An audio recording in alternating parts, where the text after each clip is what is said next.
Ya, sudah Ustaz, mangga. Tafadhol. Bismillahirrahmanirrahim. Alhamdulillah.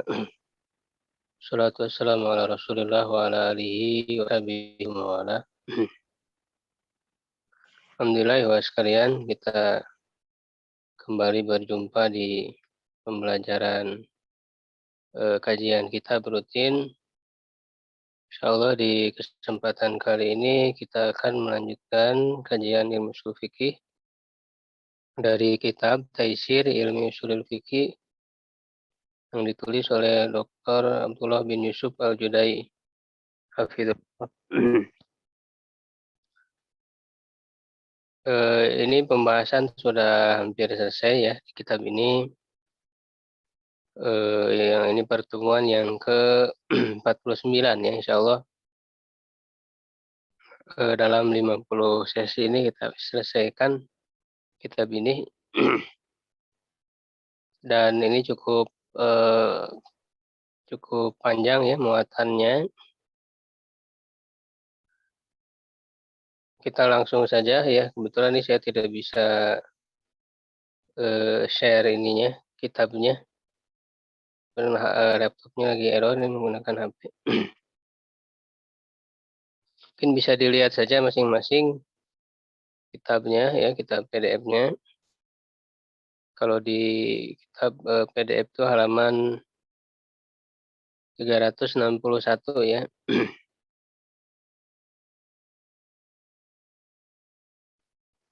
Yaitu pembahasan lanjutan dari pembahasan tentang nasakh ya.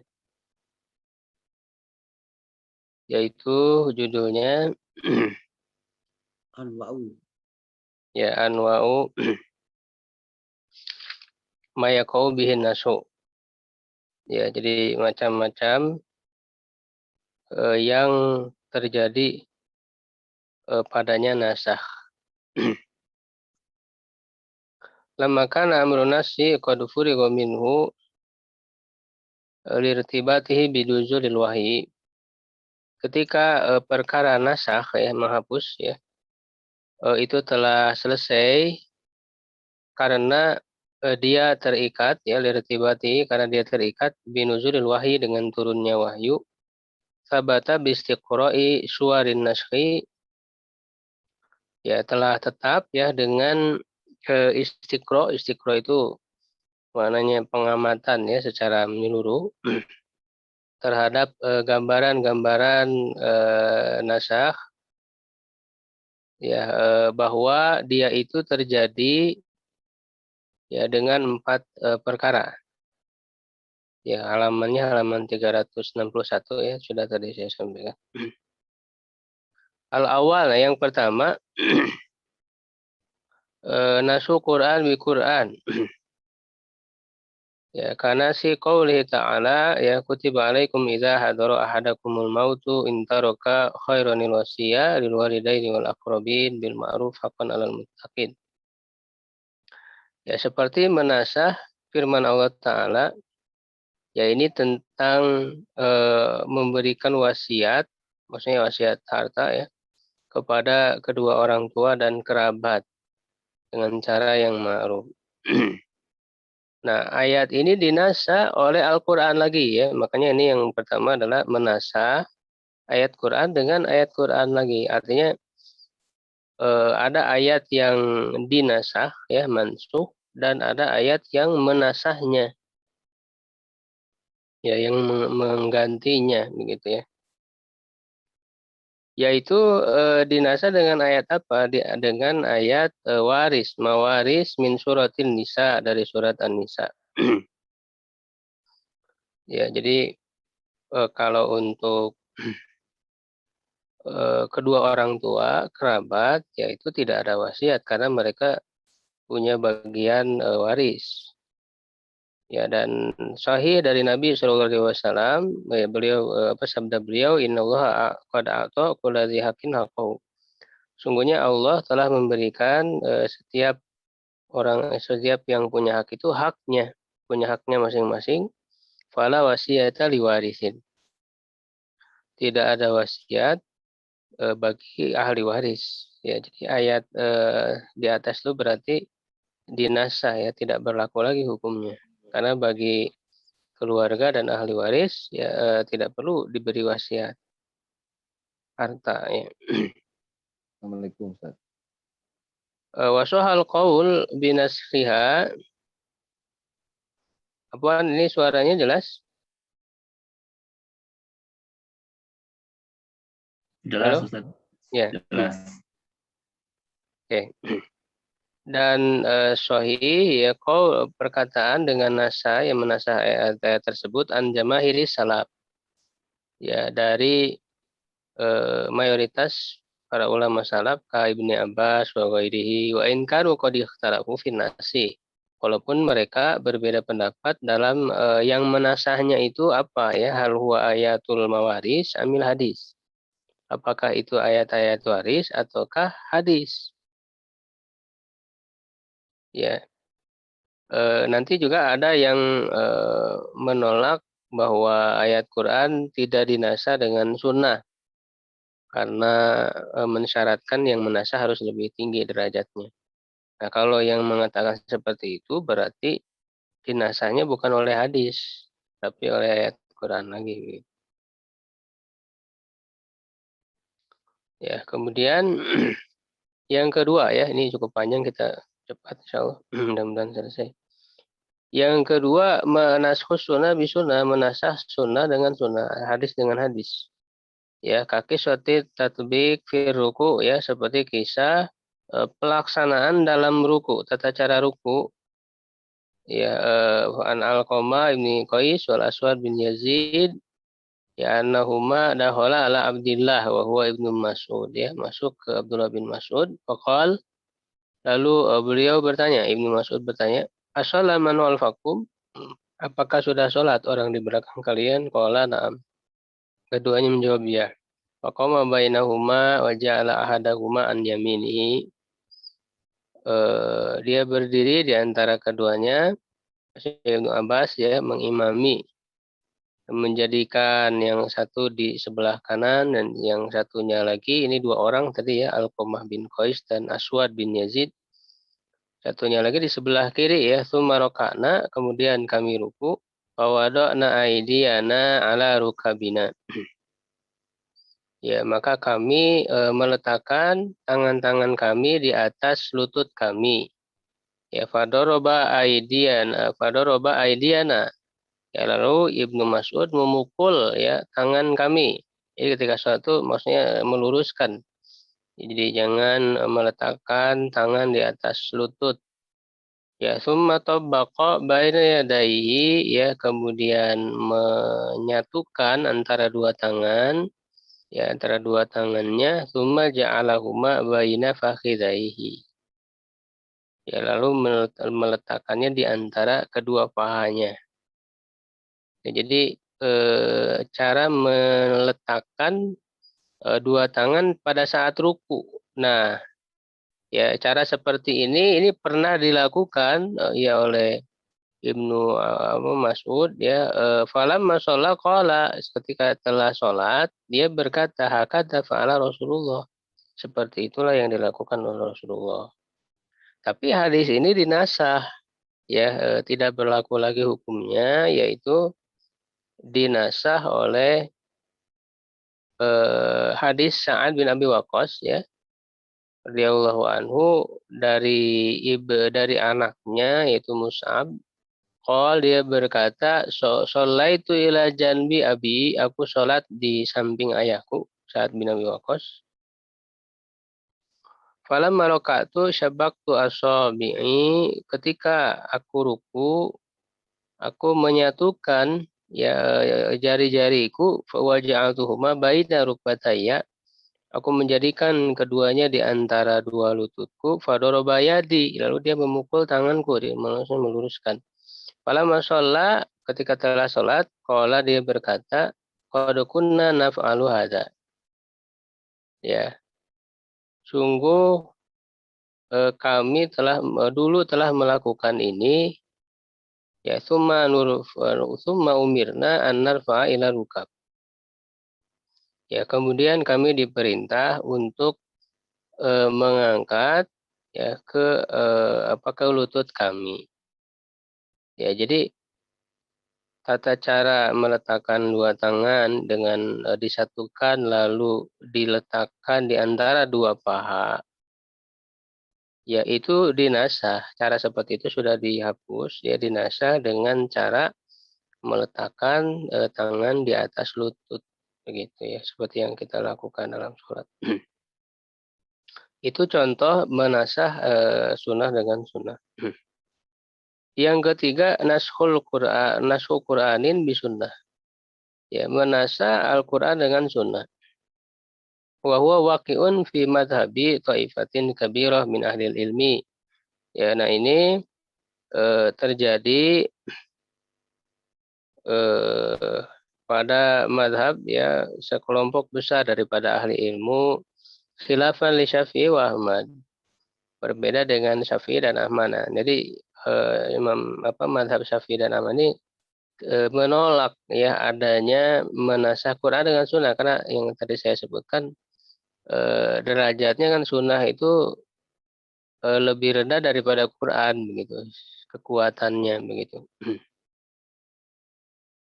Tapi sebagian besar ulama lain menerima.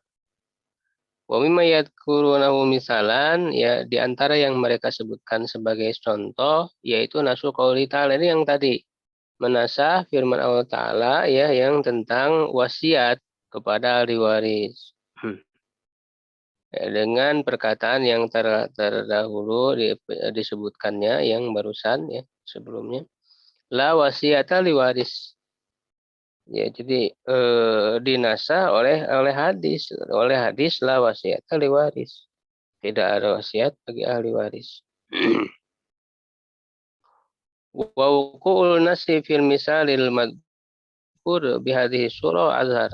Ya, terjadinya nasa pada contoh yang disebutkan ini dengan gambaran ini lebih kuat. Maksudnya ayat ini dinasa oleh hadis. Ya, ini lebih kuat daripada mengatakan bahwa ayat ini dinasa oleh ayat waris ya, sebagaimana di contoh nomor 1 tadi. Wallahu a'lam. Wa kaunul Qur'ani wa sunnah wahyan la yamna'u an naskhi bainahuma. Keadaan Quran dan sunnah ini sebagai wahyu ya tidak menghalangi ya terjadinya nasah antara keduanya, di annahuma jami'an min indillah, karena ya kedua-duanya ini ya semuanya adalah dari sisi Allah ya Subhanahu wa taala.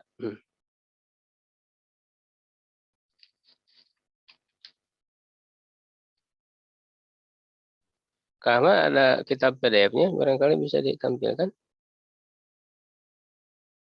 Gimana, Ustaz? Antum mengikuti di kitab nggak? Nggak ada, Ustaz, di sini juga. Oh, nggak ada. Ya. Nggak. Harus dibuka dulu kayaknya di laptop. Warabi dan yang keempat, ya nashu sunnah bi Quran. Menasah sunnah dengan Al-Quran.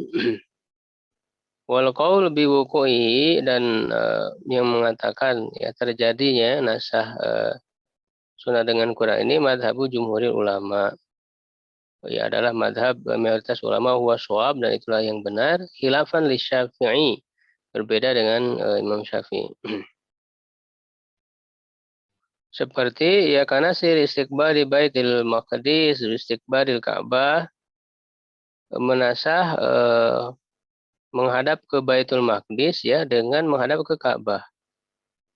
Yang pertama itu ditetapkan dengan sunnah. Jadi tidak ada kan dalam Quran disebutkan kiblat ke Baitul Maqdis ya, di Quran kan tidak ada. Tapi yang ada justru peralihan ya di surah Al-Baqarah, peralihan ke Ka'bah.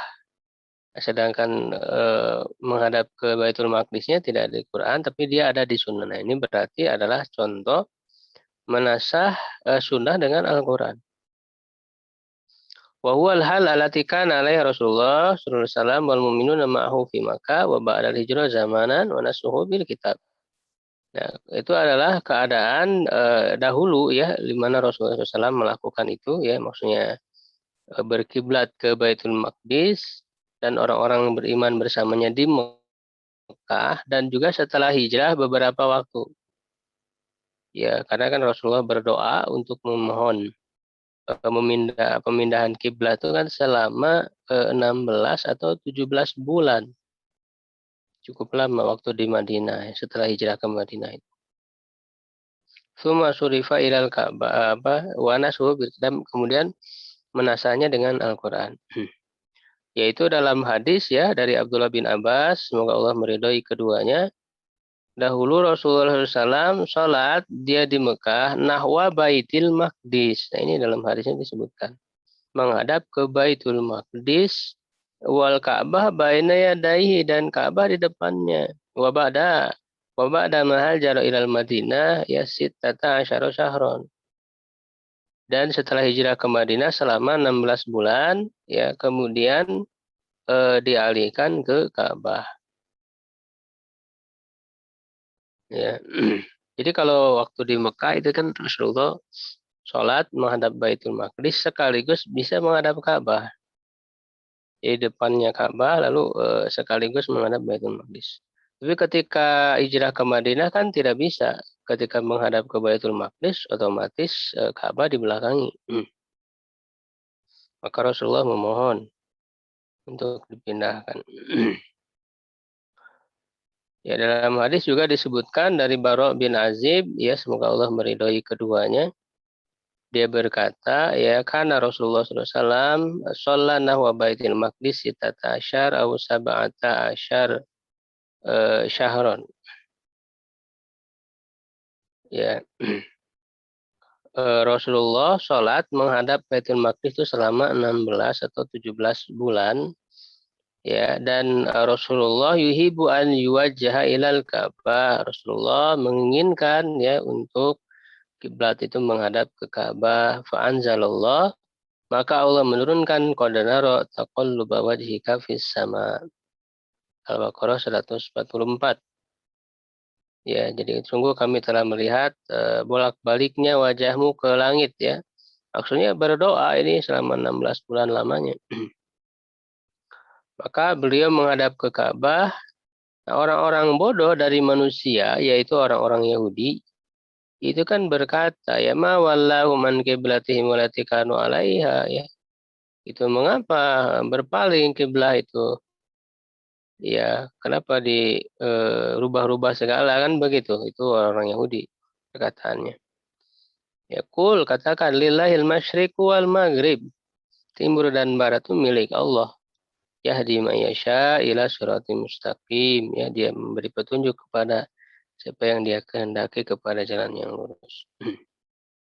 Nah itu ya 4 macam nasah. Itu nasah Quran dengan Quran, sunnah dengan sunnah, Quran dengan sunnah, dan sunnah dengan Quran. Ya, kemudian berikutnya al-wujuh allati yaqau 'alaiha nasakh fil Quran. Bentuk-bentuk nasah yang ada di dalam Quran. Ada 4 macam juga di sini ya, ada 4 bentuk.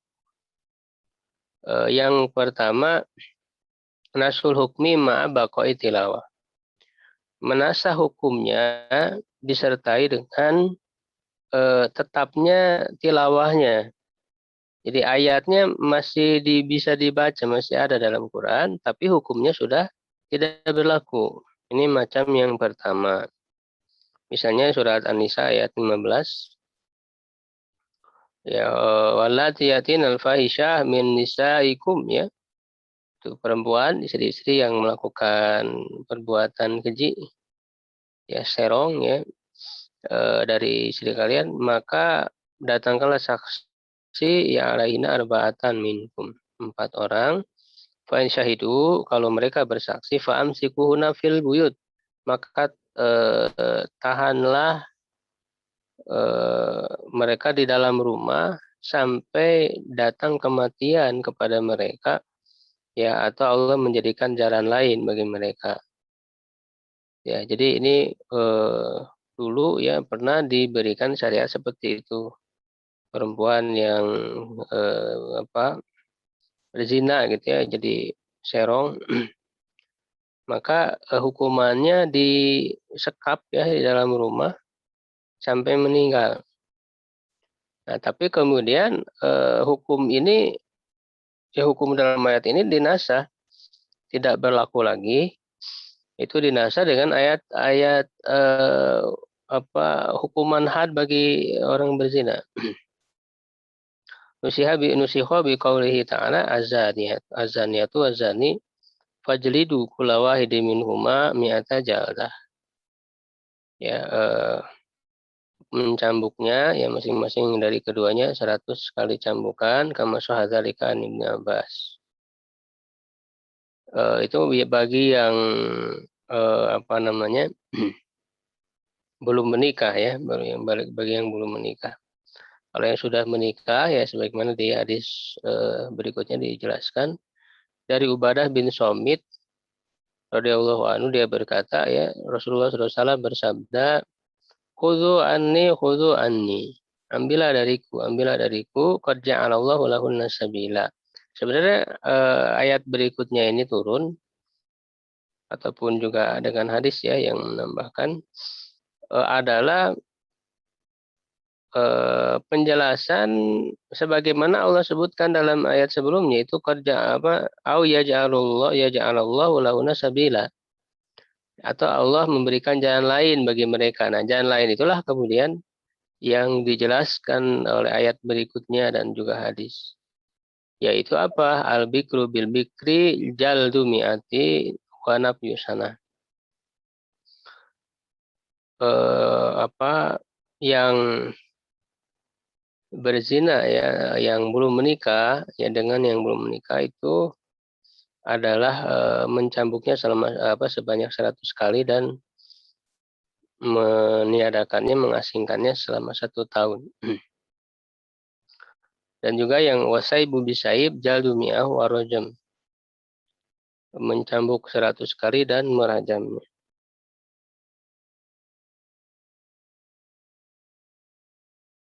Diriwayatkan oleh Imam Muslim. Itu yang pertama ya. Yang kedua, nasu tilawah ma baqail hukmi. Ini kebalikan. Jadi menasah tilawahnya, tapi hukumnya masih berlaku. Ya, misalnya adalah tentang ayat rajam. Ayat rajam itu dulu adalah bagian dari ayat Quran, cuman kemudian tidak ada dinasah. Seperti dalam hadis Umar bin Khattab, dia berkata, Innallaha qad ba'atsa Muhammadan sallallahu alaihi wasallam bil haqq ya wa anzala alaihil kitab ya fakana mimma anzalallahu ayatul rajmi. Di antara yang Allah turunkan itu adalah ayat rajam. Faqara'naha ya, maka kami membacanya, wa aqalnaha, kami memahaminya ya, wa wa'ainaha, kami memahaminya, menyadarinya. Wa fi riwayat, dalam suatu riwayat, wa qad qara'tuha, sungguh aku telah membacanya. Jadi aku pernah membaca ayatnya, yaitu wa syaikhatu idza zanaya farjumuhuma albattah. Nah, ini ayatnya. Ya, syekh maksudnya lelaki yang sudah menikah, perempuan yang sudah menikah, apabila keduanya berzina maka rajamlah keduanya. Ya, jadi itu ayatnya, tapi kemudian dinasah, tidak ada lagi tilawahnya itu.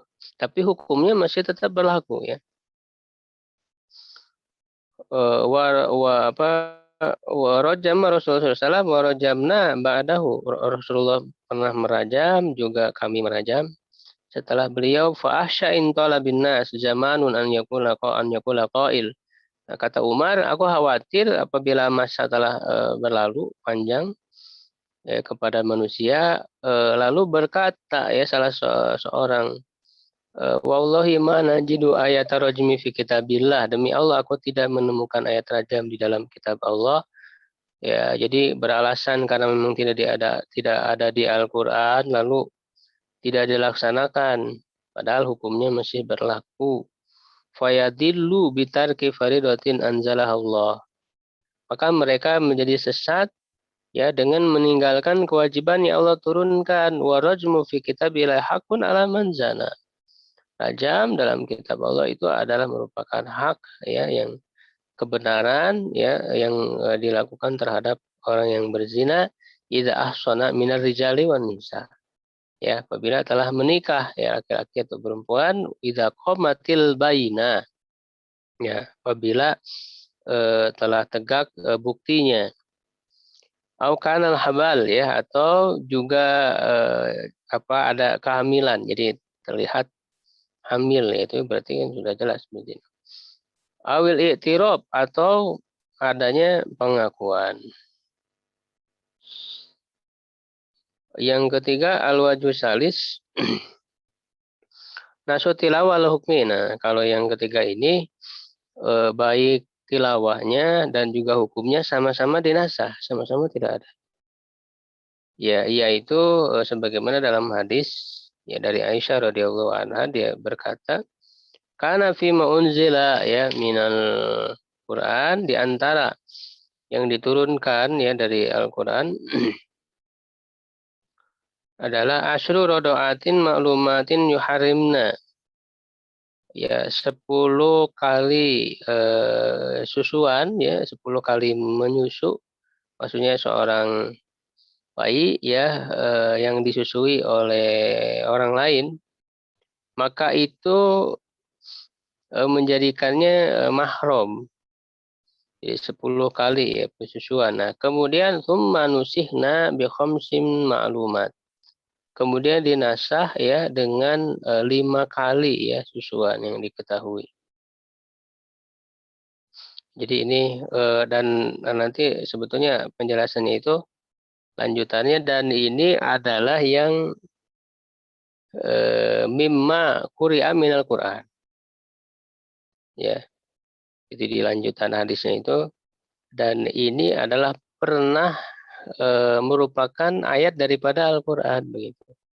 Jadi dulu pernah termasuk ayat Quran tapi kemudian dinasah sehingga tidak ada dan hukumnya pun sudah dinasah juga. Nah itu ya bentuk ada 3 ya, ada 3 macam ya, yaitu menasah hukum dengan tilawahnya masih tetap ada, menasah tilawah ya dengan hukum masih tetap berlaku dan menasah kedua-duanya tilawah dan hukum. Lalu berikutnya penjelasan tentang cara mengetahui nasah. Caranya bagaimana mengetahui nasah? Yu'rafu nasu biturukin salas ya dengan 3 cara. Yang pertama dalalatul lafzi alaihi sorohatan. Ya, petunjuk lafaz terhadap nasah dengan petunjuk yang jelas. Ya, dengan lafaz Rasulullah ya misalnya ke qaulihi ya nahaitukum an ziyaratil kubur. Ya, dahulu aku pernah melarang kalian dari ziarah kubur ya. Fazuruha, maka ziarahilah ya. Jadi disebutkan langsung oleh Nabi. Dulu pernah melarang. Nah, sekarang silahkan. Nah, berarti kan larangan yang dulu itu berarti dinasah. Diganti hukumnya dengan boleh ya kebolehan. Ya, dan juga wa nahaitukum an luhumil adahi fawqa salas. Aku melarang kalian dari daging kurban, maksudnya disimpan lebih dari 3 hari. Nah sekarang fa'amsiku ma badalakum. Ya, sekarang silakan simpan sesuai dengan kemaslahatan bagi kalian. Ya wa nahaitukum anin nabid illa fisiko dan aku melarang dari nabid ya itu perasan kurma. Ya kecuali di siko ini tempat wadah air ya kirbah. Ya fashrobu fil askia kuliah. Nah sekarang silakan kalian minum di wadah apapun ya seluruhnya wala tashrobu muskiron ya tapi kalian jangan minum yang memabukkan. Ya jadi perkataan Nabi langsung ya itu dengan mengganti hukum yang sebelumnya. atau juga perkataan sahabat. Ya, rawi hadis seperti hadis Ali bin Abi Thalib radhiyallahu anhu yang berkata, ya karena Rasulullah SAW amarona bil qiyam fil janazah. Rasulullah pernah merintahkan kami untuk berdiri pada jenazah, tsumma jalasa ba'da dzalika, kemudian beliau duduk. Setelah itu wa amarona bil julus, dan memerintahkan kepada kami untuk duduk. Lalu hadis Jabir radhiyallahu anhuma, Jabir bin Abdullah, ya qala kana akhirul amrain.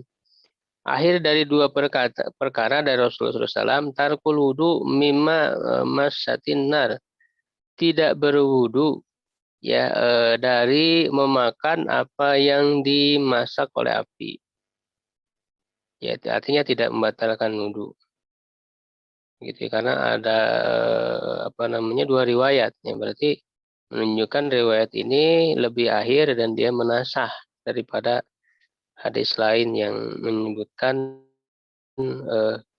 secara bertentangan ya dengan hadis ini.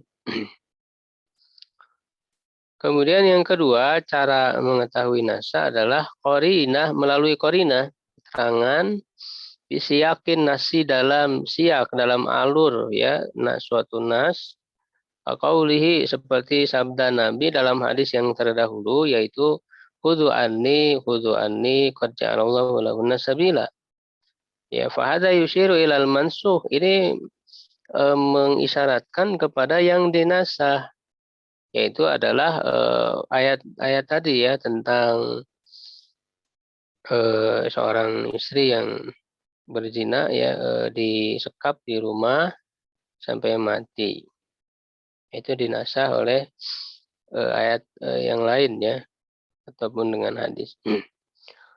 Dan juga sama seperti itu dalam menasah wasiat ya, wasiat kepada ahli waris itu. La wasiat ahli waris.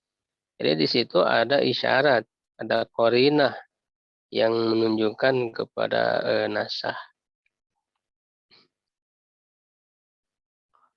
Nah, kemudian yang ketiga, cara mengetahui nasah adalah dengan mengetahui waktu yang lebih dahulu dan yang belakangan. Jadi mengetahui mana yang lebih dulu dan mana yang lebih belakangan disampaikan ya. Maksudnya berkenaan dengan hadis ya. Karena yang namanya nasah tentu kan adalah yang datang belakangan gitu ya, menasah yang sudah terdahulu, dalil yang telah terdahulu, kan tidak mungkin ya yang datang lebih dulu menasah yang belakangan, itu tidak mungkin, karena yang namanya nasah yang belakangan menasah yang terdahulu. Nah, ketika diketahui kapan misalnya hadis ini disampaikan, berarti yaitu ketika bertentangan ya, ketika dua hadis bertentangan, kalau diketahui ya kapan Rasul menyampaikan itu, ya berarti kan yang lebih belakangannya itu menasah yang terdahulu. Yaitu misalnya dalam nasah kiblat ke Baitul Maqdis, ke Ka'bah ya, sebagaimana yang telah terdahulu. Ya, wa mimma yang dari juta tahza, di antara yang tercakup di bawah ini, annal akamal waqi'ata fi hajatil wada' au ba'daha mimma yu'aridu akaman ghairu ma'ruf tarikh, bahwa hukum-hukum yang terjadi pada saat haji wada. Haji wada itu kan akhir ya, tahun 10 Hijriah. Sudah akhir-akhir ya. Ataupun setelahnya, setelah haji wada, yang bertentangan dengan hukum-hukum yang tidak diketahui waktunya, maka apa yang terdapat ya hukum ya, yang terdapat pada saat haji wada atau setelahnya itu menasah hukum-hukum tersebut yang tidak diketahui. Jadi pokoknya kalau hukum itu dilakukan Nabi atau disampaikan Nabi pada saat haji wada atau setelahnya, maka kalau ada yang bertentangan hukum lain dari lain yang tidak diketahui waktu ya disampaikannya, maka otomatis yang ada di haji wada dan setelah itu menasah hukum tersebut. Kenapa? Karena li'anna fitil hajjah wa jamil aka mustakhlasa minha mukamah. Semua hukum-hukum yang dipilih ya darinya itu semuanya muhkam, tidak dinasah, berlaku ya. Lawan dari mansu itu muhkam.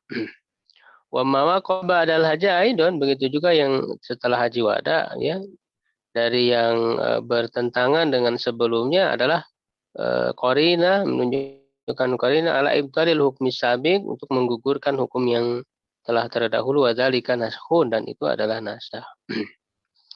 Wa yumkin an yudhkara li kulli min hataini suratain, misal ya, mungkin kita sebutkan untuk masing dari kedua gambaran ini contohnya salam an-nahyu an syurbi qa'iman. Rasulullah melarang dari minum sambil berdiri. Ya, minuju dari berbagai bentuknya, artinya secara mutlak ya. Nah, yaitu sebagaimana hadis Abi Sa'id Al-Khudri dan Anas bin Malik radhiyallahu anhuma, anna Nabi sallallahu alaihi wasallam zajara anis syurbi qa'iman, melarang dari minum sambil berdiri. Ya, fahada al-fi'lu fahada ja'a al-fi'lu nabawi ala hilafi fi hajatil wada. Pada saat haji wada itu ada ya perbuatan Nabi yang menyalahi yang sebelumnya. Itu dari Ibnu Abbas radhiyallahu anhu, qala saqaitu Rasulullah SAW min Zamzam. Ya, aku memberi minum kepada Rasulullah dari air Zamzam, fasyariba wa huwa qa'im. Beliau minum sambil berdiri. Tapi tentu ini tidak menasah secara keseluruhan. Ini maksudnya adalah ini ada pengecualian ya. Jadi kenapa Rasulullah minum sambil berdiri pada saat khutbah ini, pada saat khutbah Arafah? Karena memang ada kebutuhan.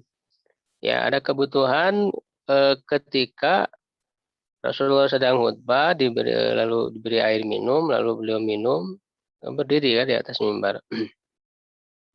Itu untuk memperlihatkan kepada para sahabat bahwa orang yang sedang ada di Arafah itu tidak saum Arafah. Ini dalam rangka ada kebutuhan untuk menjelaskan hukum kepada para sahabat. Sehingga disinilah menunjukkan bahwa minum sambil berdiri memang tidak haram. Jadi larangannya hanya berupa makruh. Nah, sesuatu yang makruh itu kalau ada kebutuhan yang mendesak, maka otomatis kemakruhannya itu menjadi hilang, tidak makruh lagi. Karena prinsipnya Rasulullah tidak mungkin ya melakukan sesuatu yang makruh, apalagi haram. Rasul itu nggak mungkin melakukan yang makruh. Jadi ketika Rasulullah minum sambil berdiri bukan berarti Rasulullah melakukan yang makruh. Dihilang kemakruhannya karena ada kebutuhan. Maka ini menjadi kaidah ya, suatu yang makruh ketika kemudian ada kebutuhan untuk melakukannya maka menjadi hilanglah kemakruhannya. Yang kedua dari Anas bin Malik radhiyallahu anhu, anna Rasulullah SAW saqata, ya Rasulullah jatuh dari kudanya lalu terluka betis ya atau punggungnya, lalu dan beliau meninggalkan istri-istrinya selama sebulan ya, ini ada kisahnya ya. Lalu beliau duduk ya di atas ruangan yang agak tinggi ya, dari kayu. Lalu para sahabat mengunjunginya dan sholat bersama mereka sambil duduk. Ini wahwa, dan sedangkan mereka itu berdiri. Ini maksudnya ketika Rasulullah sedang sakit. Ya, Rasulullah tidak mampu berdiri ya, beliau duduk mengimami. Ketika telah salam, lalu beliau bersabda, inna maju ilal imam liyutamma bihi fa idza kabbara fakabbiru. Sungguhnya imam itu dijadikan untuk diikuti, kalau bertakbir maka bertakbirlah, kalau ruku maka rukulah, kalau sujud maka sujudlah, jika dia sholat berdiri maka sholatlah berdiri. Artinya kalau dia duduk maka sholatnya sambil duduk ya makmumnya itu. Nah, tapi hadis hukum yang mengatakan bahwa makmum itu ikut duduk kalau imamnya duduk itu dinasah oleh yang berikutnya. Makanya Al-Humaidi fi mana qalahu anhu tilmizu yang sebagaimana yang diriwayatkan dari muridnya yaitu Imam Bukhari ya, Humaidi Abdullah bin Zubair itu gurunya Imam Bukhari. Dalam hadis ini huwa fi maradihil qadim itu adalah pada sakitnya yang lalu. Nah, summa sholat ba'da dzalika Nabi jalisan wan nasu khalfahu qiyaman. Kemudian Nabi sholat setelah itu sambil duduk, sedangkan para sahabat ya di belakangnya berdiri dan tidak menyuruh mereka untuk duduk. Wa inna ma yu'khadhu bil akhir fal akhir min fi'lin Nabi. Ya, hanyalah yang diambil itu yang terakhirnya ya, itu dari perbuatan Nabi Shallallahu alaihi wasallam. Dan ana sholatahu bin nas fi maradi alladzi mata fi. Maksudnya adalah sholat yang dilakukan bersama dengan manusia, maksudnya para sahabat pada saat sakit yang beliau wafat pada sakit itu. Di mana beliau duduk, lalu Abu Bakar yang bermakmum kepadanya berdiri dan orang mengikuti Abu Bakar berdiri. Ya, begitu. Nah, adapun nasah kata beliau penulis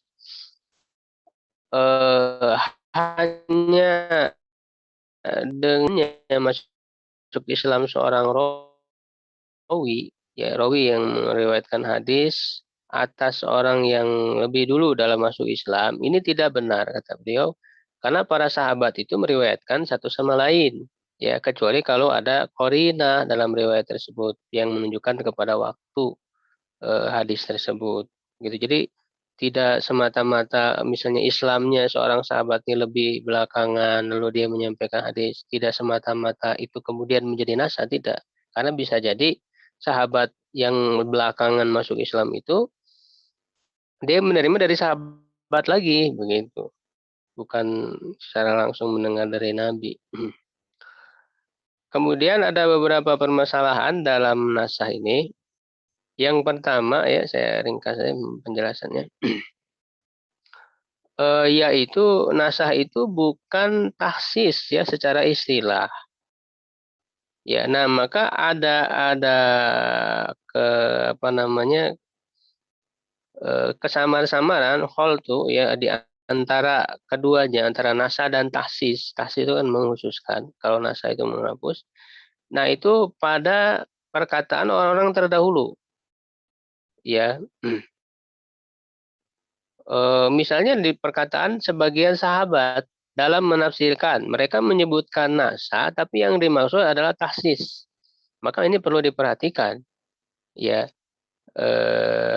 Dan tidak digunakan istilah penggunaan nasa itu kecuali setelah tafsir mereka ya terhadap maksudnya.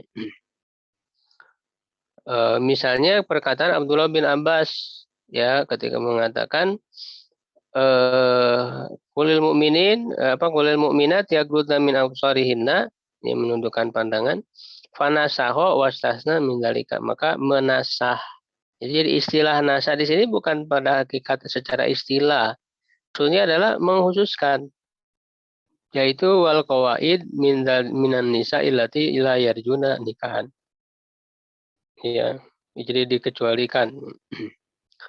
Nah, fasama takhsisun naskha, dia menamakan takhsis itu dengan nasah. Wal haraj fil alfad, tidak mengapa dalam lafaz-lafaz itu dalam ini idza tabayyanat ma'aniha, kalau makna-maknanya jelas. Tapi kamu harus mengetahui apabila istilah itu berlaku atas suatu makna tertentu, maka tidak boleh ditetapkan yang bukan darinya, khususan fil ahkami syariah wa hadza min a'zamiha. Khususnya dia dari dalam hukum-hukum syariat, dan ini yang lebih besar karena kalau dianggap sebagai nasa secara istilah, kalau nasa ini kan sesuatu yang sangat besar, artinya kan menghapus hukum. Begitu. Padahal ini maknanya adalah taksis, mengkhususkan dari suatu yang umum saja, bukan menasah. Ya, dan sungguh telah terdahulu makna taksis dan nasah sebagaimana yang dipahami dalam istilah. Ya, secara ringkasnya fa inna taksis min babil bayanil murad bil lafzi. Taksis itu merupakan bab penjelasan dimaksud dengan lafaz. Adapun nasah itu adalah izhar lima yunafi istimrarul hukmil awal kulliyah.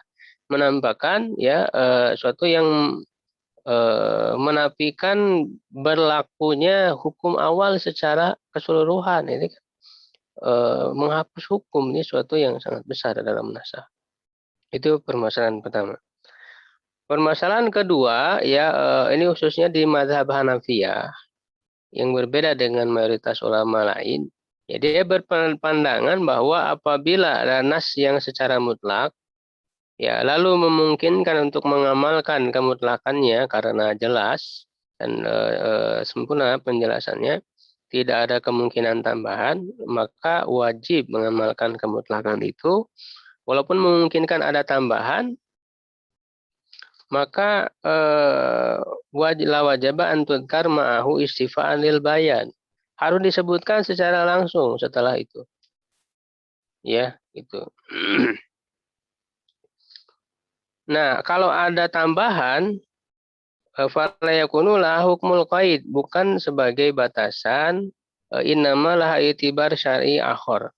Dia merupakan hukum syariat yang lain yang dianggap idlau ja'alna qaidan lil mutlaqil bain maqdur ala imtisalihi biduniha fa inna takun nasyatan lahu. Nah, jadi menurut mazhab Hanafi ini kalau ada nas lain ya yang menyalahi kemutlakan dari suatu nas, dari suatu dalil, ya maka itu dianggap sebagai nasah. Ya, ini contohnya lebih jelasnya misalnya tentang mencuci ya, dalam mencuci wajah dalam wudu, faghsilu wujuhakum. Ini mutlak, berarti kan mencuci wajah saja mutlak. Tidak boleh ada tambahan dengan syarat tertentu, misalnya syaratnya harus diiringi dengan niat, dengan tertib, dengan mualat, dengan ada bacaan basmalah. Nah, idza law kanat min syaratil wudu litadammana nasul kitab. Kalau memang dia merupakan syarat ketika mencuci wajah, perintah mencuci wajah harusnya disebutkan, kata mereka, kata Hanafiyah.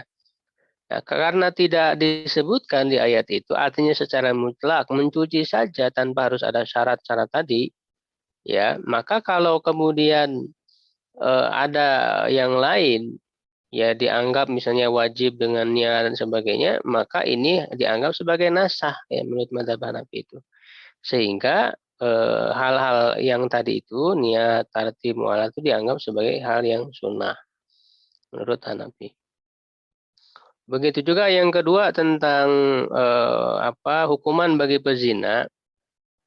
Di ayat kan disebutkan azan yaitu wazani fajlidu kulla wahidin minhuma mi'ata jaldah, 100 kali cambukan.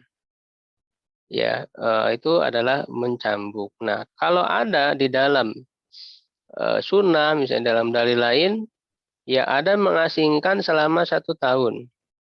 Nah, ini kan adalah tambahan ya, hukum tambahan terhadap ayat, terhadap nas. Ya, kalau dianggap sebagai wajib, maka ini dianggap sebagai nasah kan menurut mazhab Hanafi. Nah, sehingga mereka memahaminya ya ini bukan suatu hal yang wajib, tetapi itu merupakan takzir yang dilakukan oleh pemimpin sebagai bentuk siasat.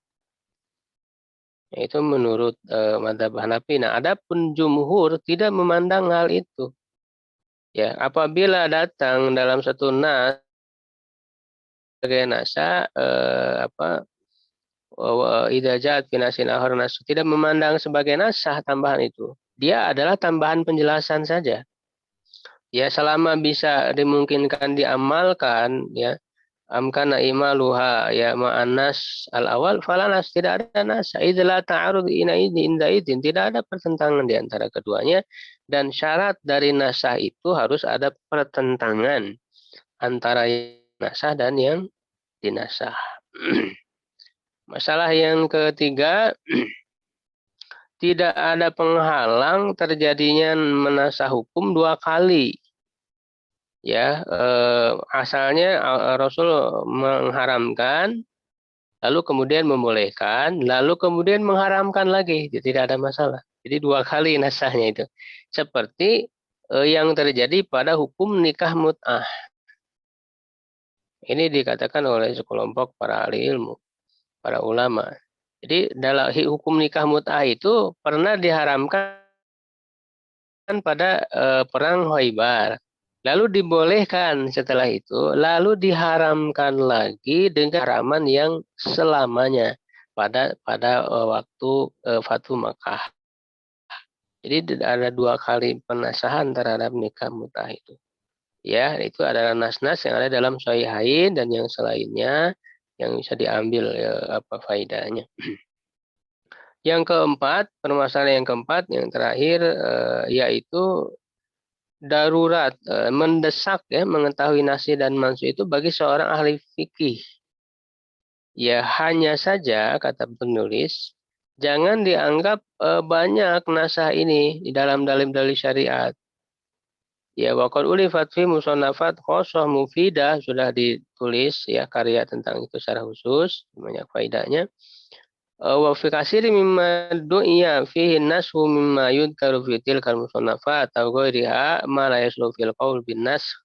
Kata beliau, ada klaim-klaim nasah yang disebutkan pada kitab-kitab itu, kata beliau, yang sebetulnya itu bukan nasah. Maka ya haruslah berhati-hati. Ya jangan taklid, kata beliau, terhadap perkataan-perkataan ulama dalam kitab-kitab itu, tapi harus diteliti lagi. Ya, jadi haruslah memperhatikan penerapan syarat-syarat nasah sebelum mengatakan bahwa itu adalah nasah. Ya, juga harus memperhatikan sahihnya riwayatnya yang yang jadikan sandara dalam periwayatan sebelum yang dikatakan sebagai nasih dan mansuh itu. Kenapa? Karena berkata dengan nasah itu ada sesuatu yang syadid, yang sangat berat. Karena itu menggugurkan amal dengan nas dari nas-nas syariat. Ya. Nah, yang terakhir, kemudian yang ketiga ini dari cara ya menyelesaikan dua dalil yang bertentangan. Sebagaimana yang sudah kita bahas, itu yang pertama kan thoriqatul jam'i, menggabungkan, yang kedua nasih mansuh, ya, dan yang ketiga adalah tarjih.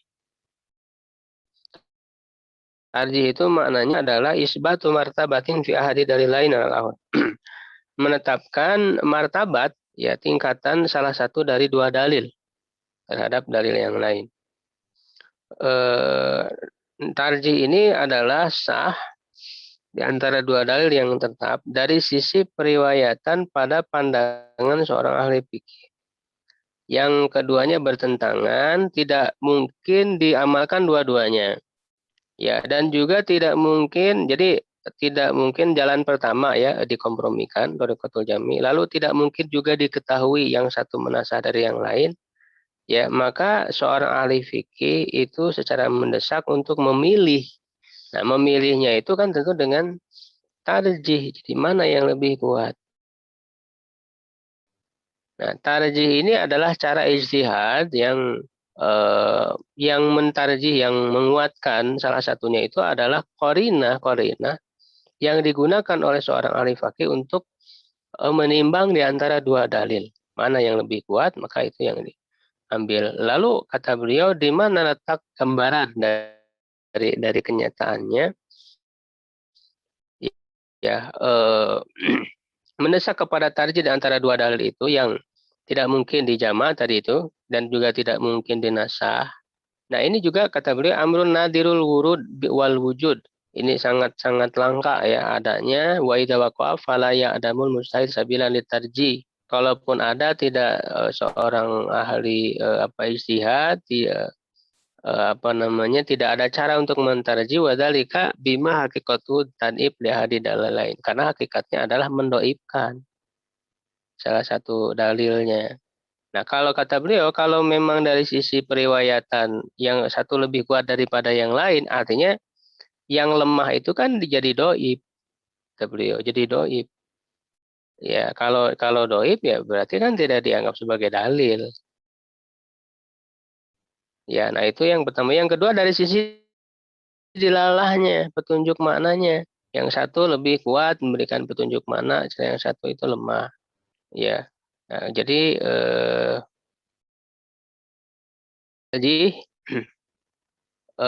kalau kedua-duanya kuat dari sisi riwayat dan dalalah, ada pertentangan di antara keduanya, ya tidak ada jalan lain kecuali menggugurkan salah satunya. Ini hanya sebatas klaim saja, kata beliau, tidak ada contohnya yang benar. Ya, itu kalau memang dua-duanya kuat ya dari sisi riwayat, dari sisi, karena memang secara prinsip wahyu ini baik Quran atau hadis tidak mungkin bertentangan secara hakikatnya, hanya secara zahirnya saja, kata beliau. Dalam hal tarjih ini tidak ada terjadi seperti itu. Ya, itu ya penjelasan tentang masalah tarjih, dan alhamdulillah berarti kita sudah menyelesaikan pembahasan tentang cara menyikapi dua dalil yang bertentangan.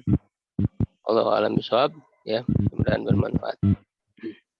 Alhamdulillahirabbil alamin. Syukran jazakumullah khair pada Ustadz yang sudah menyampaikan materinya pada kajian online hari ini. Barangkali Ustadz ada tanya jawab dulu ya Ustadz ya, sebelum ya satu aja lah, sedikit orang aja. Silakan bagi para peserta yang ingin bertanya kepada Ustadz berkaitan dengan materi pada hari ini, ya, silakan boleh disampaikan. Sekarang silakan boleh membuka audionya, hanya untuk satu orang penanya saja ya, karena keterbatasan waktu juga ya. Silakan bagi yang ingin bertanya boleh disampaikan. Kami beri kesempatan. Ustaz mau tanya, Ustaz. ya, Pak Sandi. Kalau ini, Ustaz, yang Anda sering dengar itu dari kelompok teman yang di Salafi, Ustaz. Kebanyakannya itu mentarjih. Apakah seperti itu, Ustaz, manhajnya? Kemudian yang kedua, Anda belum paham, Ustaz, kalau dari madhab arba'ah itu ada yang, kalau yang Anda dengar itu madhab Hanafi, mereka memakai torik fuqaha, kemudian madhab yang Syafi'i memakai torik mutakalimin. Mungkin bisa dijelasin, Ustaz, karena tadi mungkin Ustaz menyinggung itu sedikit. Ya. Itu istilah tarjih ya yang dilakukan para ulama. Tarjih di situ maknanya memilih pendapat yang paling kuat ya, ketika ada pendapat yang berbeda. Ya, itu kan tidak mesti ada dua dalil yang bertentangan ya, bisa saja dalilnya satu. Ya, bisa saja dalilnya satu, tetapi kemudian pemahamannya yang berbeda. Ya, pemahamannya yang berbeda, dan dari pemahaman yang berbeda itu mana pemahaman yang lebih kuat. Nah, ini juga diistilahkan tarjih juga. Ya. Jadi istilah tarjih itu ya memilih mana pendapat yang lebih kuat dalam suatu hukum. Jadi tidak harus dua dalil bertentangan. Jadi itu makna tarjihnya lebih umum lagi kalau itu. Nah, sebetulnya cara tarjih seperti itu, memilih pendapat mana yang lebih kuat, yaitu merupakan cara ijtihad yang dilakukan oleh seluruh ulama. Jadi dalam madhab pun sama melakukan tarjih.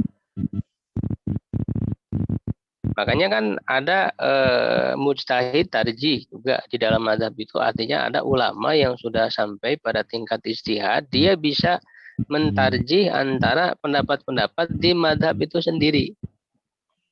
Karena kan di madhab sendiri kan ada dinamika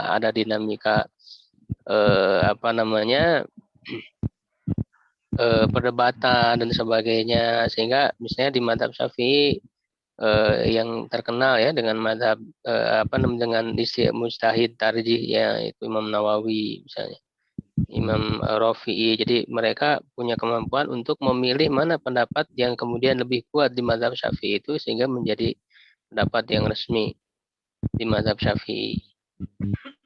Ya, jadi di madhab sendiri sama ada tarjih. Nah, hanya masalahnya di saat masa kita sekarang